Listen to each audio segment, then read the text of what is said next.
बिस्मिल्लाहिर्रहमानिर्रहीम, अस्सलाम वालेकुम। मेरा नाम डॉक्टर अहमद इजाज़ है और मैं similia homeo clinics Ahmedabad Pakistan से आपसे मुखातब हूँ। आज हम बात करेंगे हिप जॉइंट डिजीज़ के बारे में।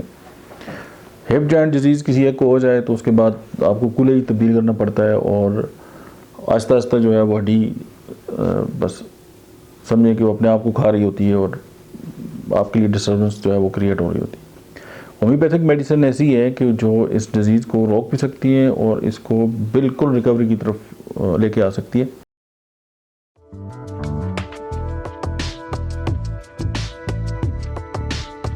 सबसे पहले होम्योपैथी की जो मेडिसिन है वो है समफाइटम, उसके बाद आयोडियम, ओरमेयर, यूफोर्बियम, फास्फोरस, सल्फर, क्लकेरिया फास, क्लकेरिया फ्लोर एंड सिलिशिया।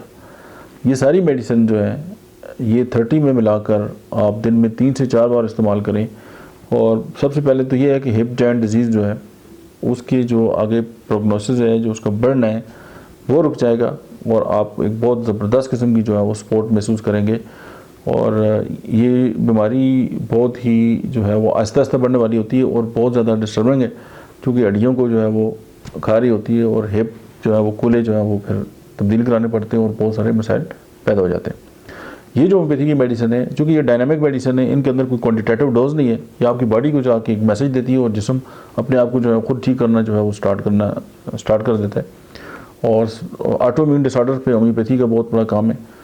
और उसकी बेसिक रीज़न ये है कि आप किसी भी ऑटो इम्यून डिसऑर्डर की तरफ जब जाएंगे और आप उसके पीछे देखेंगे कि आपको कहीं ना कहीं या तो आपको इंसुलिन रेजिस्टेंस मिलेगी या आपको स्ट्रेस मिलेगा। और इन चीज़ों को अगर हम एड्रेस कर सकेंगे तो आपकी जो बीमारी है वो आस्ता आस्ता रिकवर होना स्टार्ट हो जाती है।